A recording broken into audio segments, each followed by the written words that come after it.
इमाम महदी अलैहिस्सलाम की हुकूमत से पहले आपके इनकलाब आलमी इनकलाब से पहले हालात का ये आलम होगा कि मुतअद्दिद कुतुब में ये मिलता है और इस किताब में खुसूसियत के साथ ज़िक्र किया गया है, लिखा गया है कि बदअमनी की इंतहा होगी, जुल्म जोर व बर्बरियत की इंतहा होगी, हुकूमतें अपनी अवाम पर ख़ुद जुल्म करेंगी और हुकूमतें बेबस भी हो जाएंगी, हर तरह की नाउमीदी छा जाएगी। और जहाँ तक रही बात उलमा की, तो उलमा जो अंबिया के वारिस हैं, उलमा के अंदर इल्म तो होगा लेकिन अमल नाम की चीज़ नहीं होगी। ये इमाम ज़माना के ज़ुहूर से पहले के हालात हैं। और फ़ुक़हा के साथ भी इसी तरह के मसाइल दरपेश होंगे कि जहाँ दीन कम और सियासत ज़्यादा होगी, इल्म होगा लेकिन अमल नहीं होगा। कुछ लोग कब्र वालों से, मतलब कब्र किसी पे जाएंगे अपने भाई की कब्र पे, तो जाके गिरिया वहाँ पे करेंगे, रोएंगे, काश के मैं तेरी जगह होता, तू क्यों मेरी जगह है। ये सुन्नत इलाहिया है कि जहाँ पर बीमारी होती है तो उसका इलाज भी मौजूद होता है। तो उस मुश्किल तरीन दौर में भी उम्मीद के दरीचे खुले हुए हैं। और रिवायात में मिलता है कि कुम से शिया दानिश्वर, शिया उलमा क़याम करेंगे और उस मुश्किल और मुसीबत के दौर में अगर कोई उन मुश्किलों से और नामसाइद हालात से बचना चाहता है तो वो कुम की तरफ रुजू करे। बल्कि इमाम महदी अलैहिस्सलाम जो हमारे आका व मौला हैं, उनकी हुकूमत में भी ख़वातीन का किरदार होगा। और मुख्तलिफ रवायात मिलती हैं कि आपके जो 9 या 13 ख़वातीन आपके साथ होंगी। औज़ुबिल्लाहिमिनश्शैतानिर्रजीम, बिस्मिल्लाहिर्रहमानिर्रहीम, अल्लाहुम्मा सल्लि अला मुहम्मदिन व आले मुहम्मद वअज्जिल फ़रजहुम। अस्सलाम वालेकुम नाज़रीन, आपका मेज़बान सैयद मुजाहिद हैदर हाज़िर खिदमत। इमाम ज़माना डिजिटल लाइब्रेरी से आज हमने जिस किताब का इंतखाब किया है उसका नाम है हुकूमत महदी अलैहिस्सलाम, और यह खूबसूरत किताब तहरीर की है अल्लामा नजमुद्दीन तबसी साहब ने। इस किताब पर अगर गौर करें तो इसके हमें वाज़ेह तौर पर 3 हिस्से मिलते हैं। हिस्सा अव्वल में वो हालात और वाक़यात आलमी जो इमाम महदी अलैहिस्सलाम के इनकलाब से पहले के हैं, वो तहरीर हैं। दूसरे हिस्से में इमाम महदी अलैहिस्सलाम का इनकलाब और उनके जो इनकलाब के खुसूसियात हैं वो, और तीसरा हिस्सा हुकूमत महदी अलैहिस्सलाम पर मबनी है। नाज़रीन, इस खूबसूरत किताब पर गुफ्तगू करने के लिए आज हमारे साथ मेहमान तशरीफ़ फरमा हैं मौलाना मूसा काज़िम नकवी साहब। अस्सलाम वालेकुम आगा साहब। वालेकुम अस्सलाम व रहमतुल्लाहि व बरकातुहू। आगा साहब, मेरा पहला सवाल आपसे ये है कि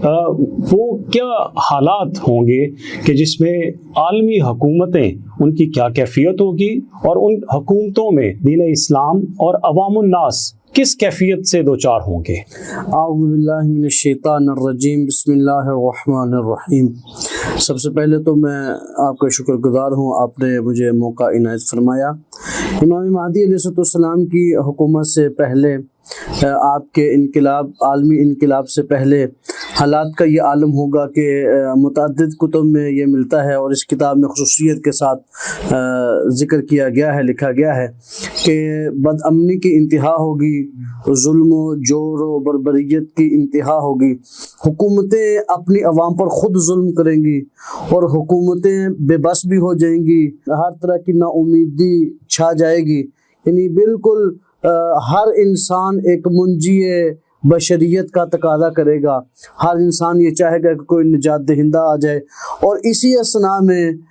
जो मज़हब के उन्वान से आपने गुजारिश की, आपने सवाल किया, मसाजिद जो इस्लाम का किला तस्वर की जाती हैं, जहाँ से इस्लाम की हुकूमत के उमूर को तय किया जाता है, जहाँ से मुआशरती मसाइल से लोगों को आगाह किया जाता है, जहाँ से फ़िक़ही मसाइल से लोगों को आगाह किया जाता है, उन मसाजिद का ये आलम होगा कि वहाँ इस्लाम तो होगा लेकिन इस्लाम सिर्फ ज़ुबान वाला होगा, अमल वाला इस्लाम नहीं होगा। और जहाँ तक रही बात उलमा की, तो उलमा जो अंबिया के वारिस हैं, उलमा के अंदर इल्म तो होगा लेकिन अमल नाम की चीज़ नहीं होगी। ये इमाम ज़माना के ज़ुहूर से पहले के हालात हैं। और फ़ुक़हा के साथ भी इसी तरह के मसाइल दरपेश होंगे कि जहाँ दीन कम और सियासत ज़्यादा होगी, इल्म होगा लेकिन अमल नहीं होगा। اور اتنی بے راہ روی ہو جائے گی کہ لوگ ایک دوسرے سے تنگ پڑ جائیں گے، اور عوام کی صورتحال اس سے بھی جو ہے وہ پیچیدہ ہوگی کہ عوام کے اندر نا امیدی کی انتہا ہو جائے گی۔ عوام یہ چاہے گی، مثال کے طور پہ اس کتاب میں روایت موجود ہے کہ کچھ لوگ قبر والوں سے، مثلا قبر کسی پہ جائیں گے، اپنے بھائی کی قبر پہ، تو جا کے گریہ وہاں پہ کریں گے، روئیں گے، کاش کہ میں تیری جگہ ہوتا، تو کیوں میری جگہ ہے؟ تو پوچھا گیا کیوں اس طرح ہوگا؟ تو معصوم فرماتے ہیں کہ وہ بندہ دنیا سے اتنا تنگ آ چکا ہوگا، اور پھر اولادوں کے کم ہونے کی دعائیں کی جائیں گی، اور لوگوں کے اندر امن نام کی تو چیز ہی کوئی نہیں رہے گی، بالکل جو ہے وہ ہر قسم کا فساد، انتشار اور افتراق سے یہ زمانہ امام کے ظہور سے پہلے بھر چکا ہوگا۔ آغا صاحب، وہ جو حالات آپ بیان کریں یہ تو بہت مشکل اور دشوار ہوں گے، جس میں انتہا درجے کی بدامنی، بے سکونی اور مارا ماری کا دور ہوگا، تو کیا ان حالات میں کوئی امید کی کرن بھی ہوگی؟ جی بالکل، جیسا میں نے عرض کیا کہ دین فروشی عروج پر ہوگی، دین سے خروج، دین سے لوگ خارج ہوں گے، اور یہ دینی معاملات کے ساتھ ساتھ اقتصادی معاملات میں اور معاشرتی مسائل میں اور رستوں کی ناامنیت کے حوالے سے بالکل یہ سب کچھ ایسے ہی ہے۔ اس کے باوجود یہ سنت الہیہ ہے کہ جہاں پر بیماری ہوتی ہے تو اس کا علاج بھی موجود ہوتا ہے، تو اس مشکل ترین دور میں بھی امید کے دریچے کھلے ہوئے ہیں، اور روایات میں ملتا ہے کہ قم سے شیعہ دانشور، شیعہ علماء قیام کریں گے، اور اس مشکل اور مصیبت کے دور میں اگر کوئی ان مشکلوں سے اور نامساعد حالات سے بچنا چاہتا ہے تو وہ قم کی طرف رجوع کرے۔ کیوں قم کی طرف رجوع کرے؟ حضرت امام جعفر صادق علیہ السلام ارشاد فرماتے ہیں کہ قم ہم اہل بیت کا حرم ہے، اور اہل بیت کے حرم کو قم کہا جاتا ہے، اور امام زمانہ علیہ السلام کے قیام کے لیے جو افراد اٹھیں گے وہ قم سے اٹھیں گے، اور آپ کو متعدد روایات اس کتاب میں بھی دیگر کتب میں مل جائیں گی کہ کوئی امام جعفر صادق علیہ السلام کے پاس جا کے کہتے ہیں کہ ہم قم سے ہیں تو مولا ان کا ادب احترام کرتے ہیں، کوئی امام موسیٰ کاظم علیہ السلام کے پاس پہنچتے ہیں تو کہتے ہیں ہم قم سے ہیں تو مولا ان کا ادب احترام کرتے ہیں۔ اور اگر آج کے دور میں آپ دیکھیں تو قم آپ کو پوری دنیا میں ایک بالکل واحد شہر نظر آتا ہے جو تعلیمات آل محمد کی نشر میں اور اسلامی ثقافت کو جو وہ آگے لے کے چلنے میں سر فہرست آپ کو ملتا ہے، اور یہ مشکل ترین دور میں لوگوں کو قم کی طرف رجوع کرنا چاہیے اگر وہ ان مشکلات اور مصیبتوں سے بچنا چاہتے ہیں اور اپنے دین کی حفاظت کرنا چاہتے ہیں۔ آغا صاحب، میں چاہوں گا کہ آپ قم کے مطلب بھی تھوڑا واضح کر دیجئے، کیونکہ اس میں بھی بڑی خوبصورتی ہے۔ ہاں، قم کا معنی خود قیام کے معنی میں ہے، کھڑا ہونے کے معنی میں ہے، تو امام زمانہ علیہ السلام کے ظہور میں جو لوگ قیام کریں گے، جو ان کے ساتھ کھڑے ہوں گے، وہ قم سے ہوں گے، اس لیے قم کو جو ہے وہ قم کہا جاتا ہے۔ ماشاءاللہ ماشاءاللہ۔ میرا اگلا سوال آغا صاحب یہ ہے کہ جب وہ امید ہوگی اور اس طرح سے وہ قیام کا وہ دور شروع ہوئے گا، تو کیا اس میں کوئی خواتین کا کردار بھی ہوگا، اس میں کوئی رول ہوگا ان کا؟ جی بالکل ایسا ہی ہے۔ دین اسلام دین کامل ہے، اور دین کامل اس وقت تک کامل نہیں ہو سکتا جب تک معاشرہ جو ہے وہ مکمل نہ ہو، اور معاشرہ ہمیشہ خواتین اور مرد دونوں کے ساتھ مکمل ہوتا ہے۔ دین اسلام وہ دین ہے کہ جس نے خواتین کے حقوق بیان کیے ہیں، جس نے ماں کا رتبہ بتایا ہے، بہن کا رتبہ، بیٹی کا مقام و مرتبہ بتایا ہے، تو یہ کیسے ممکن ہے کہ اس میں خواتین کا کردار نہ ہو؟ بلکہ امام مہدی علیہ السلام جو ہمارے آقا و مولا ہیں، ان کی حکومت میں بھی خواتین کا کردار ہوگا، اور مختلف روایات ملتی ہیں کہ آپ کے جو 9 یا 13 خواتین آپ کے ساتھ ہوں گی جو علاج و معالجے کے لیے اور دیگر کام جو ہے وہ انجام دیں گی آپ کی حکومت میں۔ رسول خدا حضرت محمد مصطفیٰ صلی اللہ علیہ وآلہ وسلم مسجد الحرام سے مسجد الاقصی جب سیر اور وہ معراج کا واقعہ، اس میں ذکر ملتا ہے کہ آپ جا رہے تھے، رستے میں آپ کو ایک خوشبو آپ کے مسام سے ٹکرائی، اور بہت ہی مسحور کن وہ خوشبو تھی۔ جب رسول خدا نے جب جبرائیل سے پوچھا، جبرائیل یہ کیسی خوشبو ہے؟ تو پھر انہوں نے بیان کیا کہ فرعون کے دربار میں حضرت حزقیل کی بیوی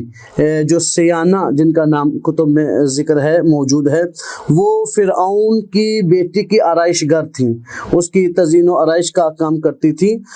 وہ ایک دن اس کو کنگھی کر رہی تھیں کہ ان کے ہاتھ سے کنگھی گری، جیسے کنگھی گری تو انہیں کنگھی اٹھانے کے لیے ارادہ کیا تو انہوں نے کنگھی کو اٹھاتے ہوئے بولا بسم اللہ۔ جب یہ جملہ سنا فرعون کی بیٹی نے تو وہ کہتی ہے کہ کیا تم میرے بابا کی تعریف کر رہی ہو؟ تو جناب سیانہ نے کہا نہیں، میں تمہارے بابا کی تعریف نہیں کر رہی، بلکہ میں موسیٰ کے خدا کی تعریف کر رہی ہوں جس نے تمہارے باپ کو بھی پیدا کیا ہے۔ تو وہ بھاگتی بھاگتی اپنے باپ کے پاس گئی، اس نے جا کے کہا کہ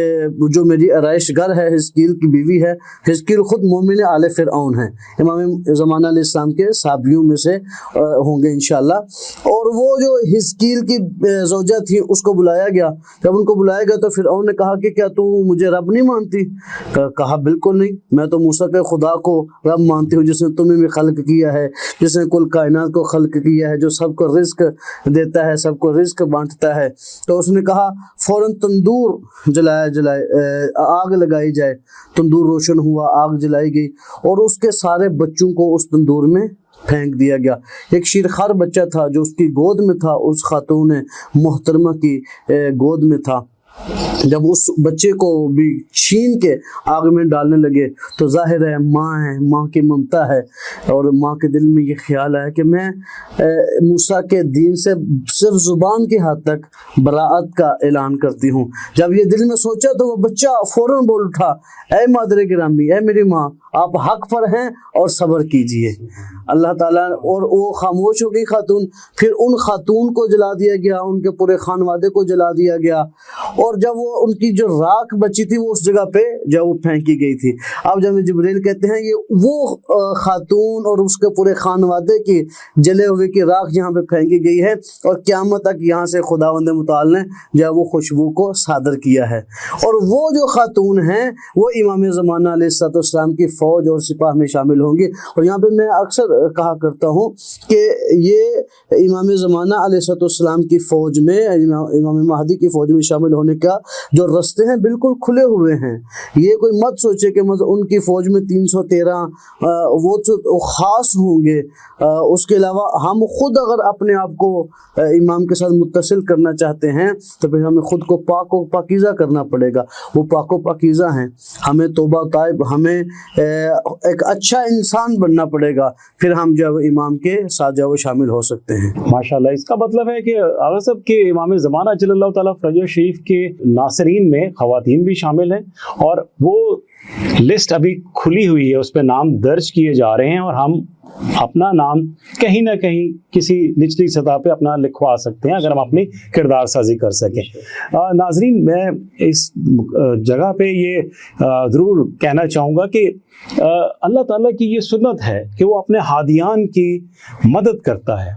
تو کیا امام زمانہ جل اللہ تعالیٰ فرجہ شریف کی بھی غیب سے کوئی مدد ہوگی؟ جی بے شک ایسا ہی ہے، سبحان اللہ، بالکل ایسا ہی ہے کہ اللہ سبحانہ و تعالیٰ نے جو دین اسلام ہے، یہ دین اسلام صرف انسانوں کے لیے نہیں ہے۔ ان الدین عند اللہ الاسلام، اللہ کے نزدیک پسندیدہ دین اسلام ہے، یہ پوری کائنات کے لیے، جس طرح پیغمبر اعظم رحمت للعالمین کل کائنات کے لیے ہیں، کل کائنات کے لیے وہ نبی ہیں، اس طرح حضرت امام مہدی علیہ السلام عالمین کے لیے امام ہیں۔ تو جہاں جہاں پہ ان کی جو امام مہدی علیہ السلام کی حکومت چونکہ پورے عالمین پر ہوگی تو ہر جگہ سے ان کے ناصرین موجود ہوں گے۔ میں مثال عرض کیے دیتا ہوں، جنات میں سے امام مہدی علیہ السلام کی مدد کرنے والے ہوں گے، اور پھر جو جنگ بدر میں رسول خدا صلی اللہ علیہ وآلہ وسلم اور مسلمانوں کی نصرت کے لیے اللہ کی طرف سے فرشتے آئے تھے، وہ فرشتے بھی امام مہدی علیہ السلام کی نصرت کے لیے حاضر ہوں گے، اور وہ جو کربلا میں 4000 فرشتے آئے تھے وہ بھی امام علیہ السلام کی نصرت کے لیے آمادہ ہیں کہ کب امام کا ظہور ہو اور ہم ان کے فوج میں، ان کے لشکر میں شامل ہو کر کفار کو اور منافقین کو تہ تیغ کر کے اسلام کا سر بلند کریں۔ ماشاءاللہ۔ اور صاحب، جب یہ سب ہو جائے گا، جب یہ انقلاب آ جائے گا اور اس کے بعد ایک हुकूमत, इलाही हुकूमत कायम होगी, तो इमाम ज़माना अजल्लल्लाहु ताला फ़रजहु शरीफ की हुकूमत का तर्ज तरीका क्या होगा, और ये भी बताइए कि उनके जो कारगुजार होंगे वो कौन असहाब होंगे। इमाम अलैहिस्सलाम की जो हुकूमत है, सुभान अल्लाह क्या खूबसूरत है कि आपकी हुकूमत जो है वो लोगों के दिलों पर होगी। वो हुकूमत ही, चूँकि इमाम का हर फैसला बिल्कुल ऐन अदल होगा, इमाम के फैसले बिल्कुल जैसे हकीकत होनी चाहिए, बिल्कुल ऐन हकीकत वाक़ होंगे, और जब ऐन हकीकत वाक़ होंगे, ऐन अक्ल वाक़ होंगे, तो लोग इमाम अलैहिस्सलाम के ताबे होंगे। और इमाम अलैहिस्सलाम की जो हुकूमत होगी उसमें आदिलाना निज़ाम का क़याम किया जाएगा, और जो तफसीर कुरान में मौजूद है इस्लामी हुकूमत की, जो तस्वीर कुरान ने बयान की है, जो इलाही दीन की असल और हकीकी तस्वीर है, उसको इमाम महदी अलैहिस्सलाम उजागर फरमाएंगे। और इस्लाम वो दीन है जो मुतदय्यन तरीन दीन है, जो पसंदीदा तरीन दीन है, और बिल्कुल इंसानी अक्लों के मुताबिक है, और इंसानी अक्ल के मुताबिक ही जो है वो इस्लाम में फ़ैसले किए जाएंगे। इसलिए इमाम अलैहिस्सलाम, और फिर देखें इमाम की जो हुकूमत होगी कि आपकी हुकूमत चलाने वाले कौन लोग होंगे। आप उसमें हज़रत ईसा अलैहिस्सलाम हमें मिलते हैं, उसमें हमें हज़रत यूशा जनाब मूसा के वसी जो है वो मिलते हैं, और हमें उसमें जनाब अबू दज्जाना अंसारी मिलते हैं, हज़रत सलमान फ़ारसी मिलते हैं, हज़रत मालिक अश्तर मिलते हैं। तो जो इतने अज़ीमुल मर्तबत सहाबी हैं, इतने अज़ीमुल मर्तबत लोग हैं, वो आपकी हुकूमत को चलाने वाले होंगे। और वो कितना सुनहरी दौर होगा, वो कितना खुशी भरा दौर होगा कि जहाँ पे हर इंसान जो वो खुशी से झूम उठेगा, और हर कायनात में हर चीज़ जो है वो खुशी के साथ जो है वो इस निज़ाम दुनिया में खुशी के साथ जो है वो रहेगी। जी आगा साहब, आखिर में मैं आपसे ये सवाल पूछना चाहूँगा कि जो इस किताब के बिल्कुल शुरू में अल्लामा नजमुद्दीन तबसी साहब ने हालात और वाक़यात बयान किए हैं इनकलाब से पहले के, जिसमें जो इंतहाई दुश्वार हालात, जिसमें बदअमनी, जुल्म जौर, जंगें और ये सारे हालात और कैफियत होंगी, इनका जब हम तकाबुल करते हैं इमाम ज़माना अजल्लल्लाहु ताला फ़रजहु शरीफ की हुकूमत के साथ, तो उस वक्त उस हुकूमत में इन चीज़ों की क्या कैफियत होएगी? जी बिल्कुल ऐसा ही है। जिस तरह इमाम अलैहिस्सलाम के इनकलाब से पहले दुनिया में इफ्तिराक हो, इंतशार हो, जुल्म हो, बर्बरियत हो, फ़क्र व फाक़ा हो, तंग दस्ती हो, इन चीज़ों की इंतहा थी, जब इमाम की हुकूमत कायम हो जाएगी तो ये बिल्कुल उसका उल्ट हो जाएगा। यानी फ़क्र व फाक़ा बिल्कुल ख़त्म, इंतशार बिल्कुल ख़त्म, इफ्तिराक बिल्कुल ख़त्म, जंगें बिल्कुल ख़त्म, लड़ाइयाँ बिल्कुल ख़त्म, बदअमालियाँ बिल्कुल ख़त्म हो जाएंगी, और ये जितनी भी चीज़ें ये सारी पलट जाएंगी। और बल्कि रिवायात में तो यहाँ तक मिलता है कि वो जो चीर फाड़ खाने वाला दरिंदा है, वो भी जिसको चीर फाड़ के खाता था उसके साथ एक घाट पे पानी पिएंगे, और एक खातून मशरक़ से सफ़र करेगी, मगरिब तक जाएगी, और उसको कोई तंग करने वाला ना होगा। लोग ज़कात व खुम्स लेकर लोगों को देने के लिए आएंगे, लेकिन लोग इनकार कर देंगे कि हम तो गनी खुद हो चुके हैं, हम फ़कीर नहीं रहे हैं, हमें किसी चीज़ की ज़रूरत नहीं है। ज़मीन अपने सारे ख़जाने उगल देगी, बारिशें बर मौका होना शुरू हो जाएंगी। तो ये सारा कुछ उस इमाम ज़माना इमाम महदी अलैहिस्सलाम के वजूद बाबरकत की बरकत की वजह से होगा, और वो दौर इंतहाई सुनहरा, खूबसूरत, कमाल का दौर होगा, रुश्द व हिदायत का दौर होगा। अल्लाह ताला वो दौर हम सब को देखना नसीब फरमाए। माशाल्लाह माशाल्लाह। जी नाज़रीन, तो ये वो एक इजमाई जायज़ा है इस किताब का, और इसकी तफसीलात इतनी खूबसूरत हैं कि जब मैं इस किताब को पढ़ रहा था तो बिल्कुल ऐसा लगता है जैसे एक फ़िल्म की तरह आपके जहन में ये सारी चीज़ें जो अल्लामा नजमुद्दीन तबसी साहब ने बयान की हैं, वो एक फ़िल्म की तरह आपके जहन में चलना शुरू हो जाती है, और आप उन चीज़ों को विजुअलाइज़ कर सकते हैं। इतनी खूबसूरत अंदाज से ये किताब तहरीर की गई है। सबसे पहले तो मैं ये दुआ करता हूँ कि अल्लाह ताला मेरा, आपका और हम सब का नाम उस लिस्ट में लिखे जो कि इमाम ज़माना जल्लल्लाहु ताला फ़रजहु शरीफ के मददगारों, जाननिसारों की है, और हमें तौफीक दे कि हम जल्द से जल्द अपने किरदार उस सतह पर ले आएँ कि हम वहाँ इमाम के साथ शामिल हो सकें और उस इलाही हुकूमत का हिस्सा बन सकें। اور پھر میں امید کرتا ہوں کہ آپ معرفت امام زمانہ جل اللہ تعالیٰ فرجہ شریف کے حصول کے لیے اس کتاب کو ضرور پڑھیں گے۔ اس دعا اور خواہش کے ساتھ آپ سے اجازت چاہوں گا۔ السلام علیکم ورحمۃ اللہ وبرکاتہ۔